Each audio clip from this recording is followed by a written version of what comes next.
Hello and welcome. Today we are in the Tier 9 Japanese destroyer, the Kitakaze. But this time it's not a match by me, but rather it is from my clanmate, Artur. Tsun, by the way, is still recruiting for clan battles, and if you do join Tsun, you can play with players like Artur in divisions, because he, I believe, likes divisions, considering this is a triple division game with 2 destroyers and an aircraft carrier. So Artur and co better not complain about CVs, because they brought their own this time. It seems that the plan is to actually stop short of the ACAP, which is kind of interesting. I suppose it could be a radar. Let's take a look. The enemy has an Alaska, so they do have a radar and they don't know where the Alaska is, so it's entirely normal to stay outside of the cap range, otherwise you might end up taking a lot of damage if the cruiser with radar ends up being too close. Oh, an Admiral Hipper even.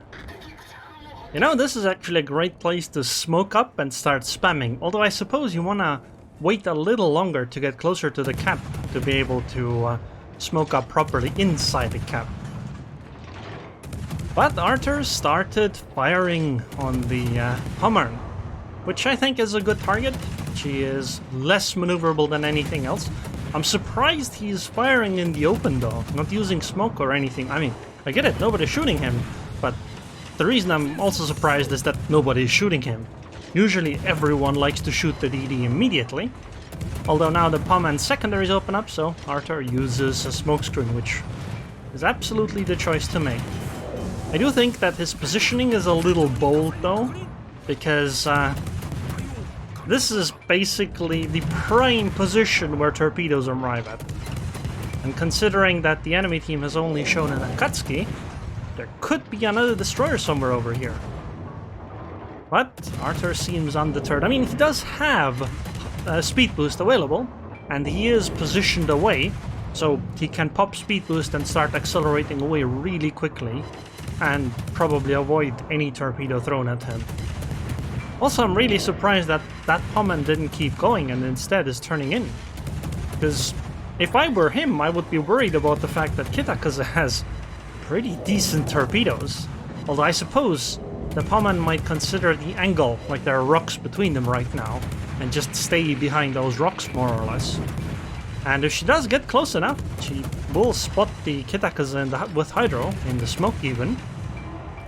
Oh, no, Pommern's turning out. This is a really courageous move by the Pommern. Because if the Kitakaze, as in Artur, had been at a different angle, he definitely would have launched torps.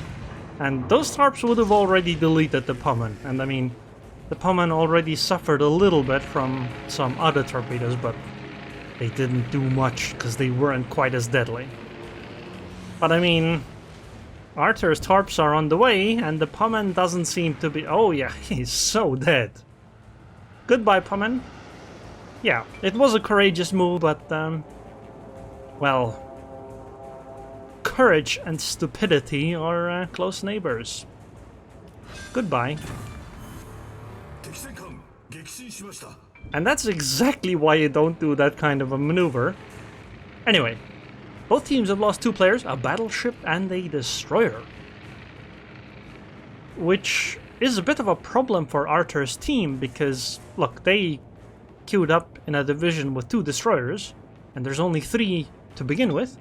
And if they've lost 1, that means there is no other destroyer on the other side of the map for their team. And so their Baji and the Colorado and the Takao are probably going to suffer a little bit because of it. But I don't think it makes sense to go and try to support them with a destroyer, because it takes a while to get there, and, you know, the friendly team can actually take advantage of their destroyer numbers on the A side instead. So it's kind of in other games, I guess this would be something akin to a base race, except I guess not game ending. What would I do in this situation? I think I'd just keep going and not actually fire yet. I would try to get closer just because I think hitting these kinds of cruisers at 11 to 12 kilometers is kind of difficult. And I would be really worried about somebody shooting me in return. But then again, Artur does have almost full HP, so it doesn't really matter. And considering how low the cruisers are, perhaps this is actually the correct choice. Because that Myoko is completely dead. Goodbye, Myoko. Nice. And now, Artur's more or less safe. Because the only thing that could really reliably shoot him before was the Hipper, and Hipper has a bit of an island problem now. Although I suppose the Georgia could shoot as well, but Artur has a smokescreen for that. Fires. Man, Kitakaze is a really, really nice destroyer. Just the fact that she has good torps and good gunfire power, while also having HP being decently maneuverable. Like, she isn't the best at almost anything, but she has a very, very strong mix of things. Also, the HE penetration helps. Oh! Oh, a Paolo Emilio! Coming in this direction, full speed. This is... Oh no, actually she isn't. Huh. Weird maneuver by the Paolo Emilio, because she cannot stay spotted outside. And Artur has a CV who is gonna keep the Paolo Emilio spotted. And that Paolo Emilio's game is basically going to be ruined because she's spotted. Although I suppose at this point it's also the torpedo, but you know, she's turning like this because she's being fired at. And she's being fired at because she was spotted. And there's Nudaloi too. And this is the perfect opportunity to use a smoke. By the way, Artur actually used Hydro or Speed Boost to slow down and reverse back into the cap, which I think is kinda neat and probably a good idea. Okay, so it's a 6 versus 6. The enemy team actually should have more HP on the board because they have 3 battleships instead of 2. Smoke is dissipating in 10 seconds. And Yudalo is in a smoke of her own, so shooting the Richelieu is probably fine as long as he keeps going forward. He needs an island between himself and Yudalo. Richelieu probably isn't going to be very dangerous to a Kitakaze, because, you know, you fire AP at a Kitakaze and you hit like 2 shells and you do like 2,500 damage, and the Kitakaze just laughs at it because it's not all that much damage. Hitting 2 shells is already pretty generous. Hey, it's a 6 versus 5. But the enemy team is ahead in points, and is going to start continuing to climb ahead in a moment when they take the B cap because of the Udaloi. Is it? It is an Udaloi.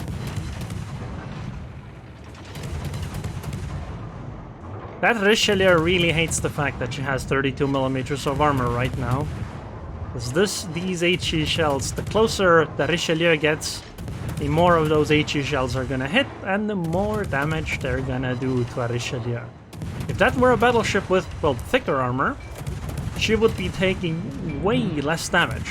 But because it's 32mm all over on the Richelieu, it's gonna be rough.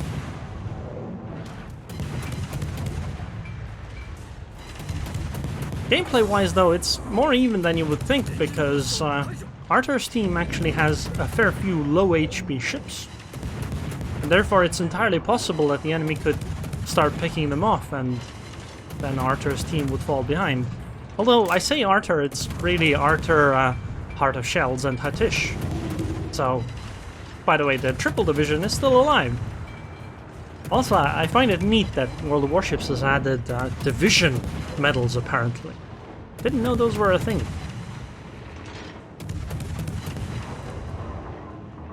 Man, that Richelieu is literally just getting farmed. Although, if I were to add one criticism, I would shoot the bow of the Richelieu at this point, because it is... Wait, maybe he doesn't have IFHE. That could explain it. Yeah, never mind. Never mind, I take it back. I suppose the HE pen, all of those comments might not have been quite right, because if he doesn't have IFHE, then he cannot pen those armor plates. And I think it actually makes sense not to take IFHE.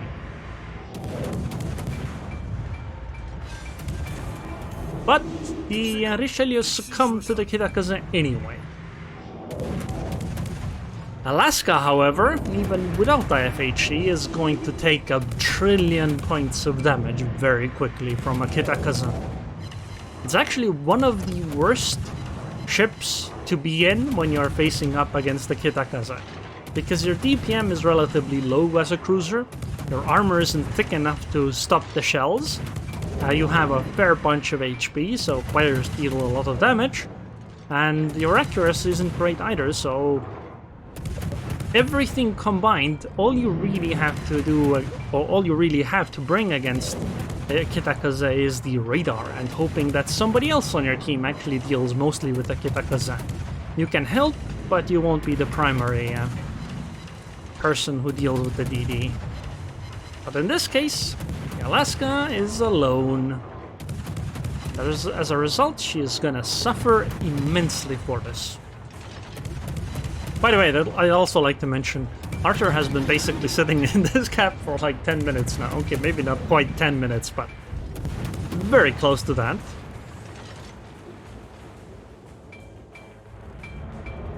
Hey, now there's a Georgia pushing. I suppose it makes sense to switch targets, considering Alaska is going to become more and more unavailable as a target, and right now Artur's position is really, really safe, because he can't really be torped in the position he's at by Yudalai, because obviously, you know, they don't know exactly where Yudalai is, but because of the way the island is positioned here and where he is, the torpedoes just cannot arrive from anywhere. Well, anywhere that could have a ship with torpedoes. 4 versus 4. Oh, 3 versus 4 now. Nice, the Georgia actually picked off the kid. Okay. I suppose that means... Well, no. I wanted to say Artur should go forward, but maybe not. Because the Yudalai seems to be angling to come and take the A-cap. And therefore it might actually make sense to stay or even try to turn around. Because if you turn around, you can suddenly surprise the Kitakaze and contest her. Although I suppose it's much harder when you're actually being spotted by a CV.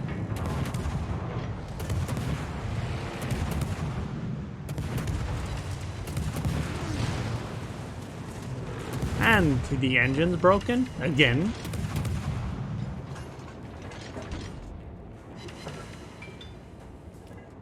He's spotted, so the enemy definitely knows what he's doing. Which is quite important, because the Yudalai is unlikely to come and contest in a direct fight. Because obviously the Yudalai would lose against the Kitakaze. Although maybe she doesn't have much of a choice, considering that there's a CV spotting her.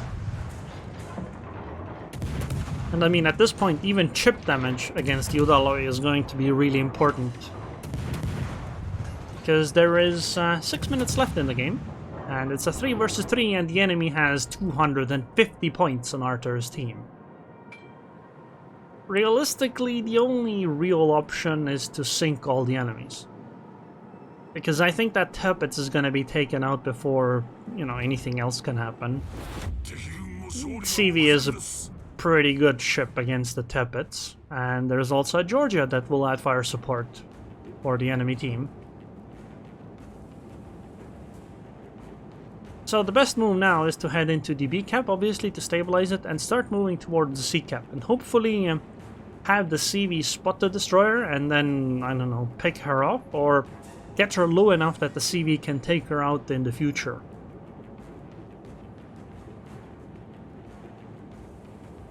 Also, another point is that if they can spot the Georgia, maybe we can, or maybe the team can take out the Georgia.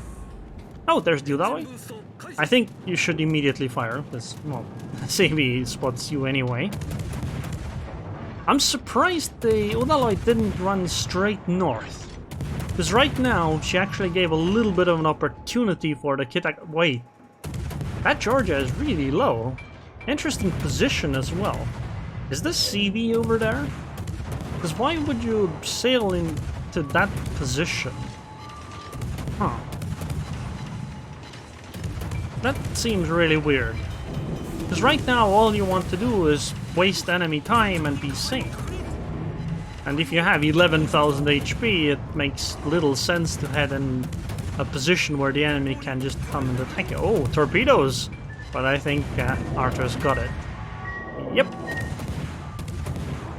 Angle was all wrong for the CV drop. CV is gonna try again with rocket planes. It does. Oh yeah, the CV is close. But the Georgia went down. I guess she wasn't really worried about the CV dropping her and just didn't really consider the destroyer too much. But that was a fatal mistake. By the way, look at all the medals. What is this? Kraken Unleashed, Shoulder to Shoulder, Strike Team, High Caliber, Coordinated Attack, Confederate, Devastating Strike, and 2 General Offensive medals. At this rate, you know, he's gonna look like a Soviet general.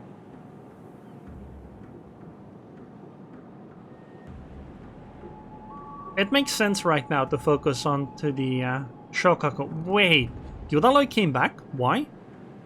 What are you doing, Yudaloi? That seems...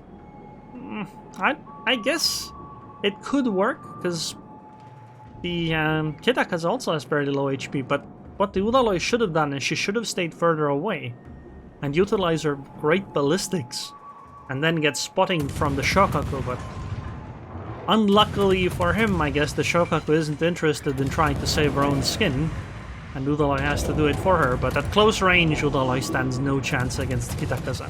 At long range though, it would have definitely been possible.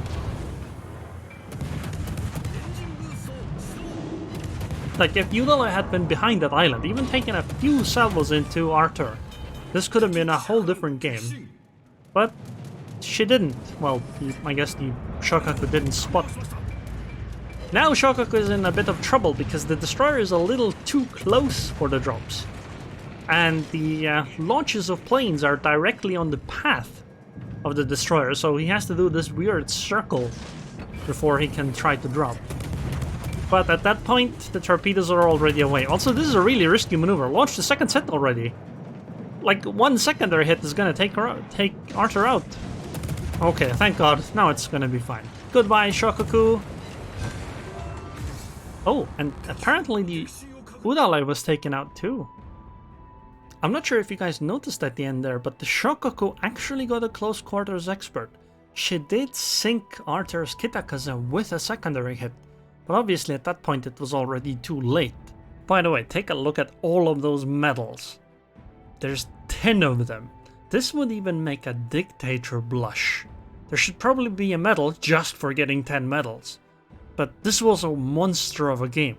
276k damage, sank 7 ships, kept 2 bases. I mean, this destroyer did everything. Well done to Artur and his team, Hatish and Heart of Shells, but also everyone else on the team. Well done. And this led to a crazy 3,856 base XP. Now, there's an honorable mention in this game. Look at the enemy Georgia. 2,030 base XP on a loss? If that guy had won, if that guy's team had won, he would have gotten over 3,000 base XP himself, so well done to Yeghanta. So, soon is recruiting for clan battles. You get to play with Artur and friends. So anyways, I hope you guys enjoyed this video. I would like to thank the patrons on Patreon. Thank you very much for your continued support, and I hope I'll see you guys next time.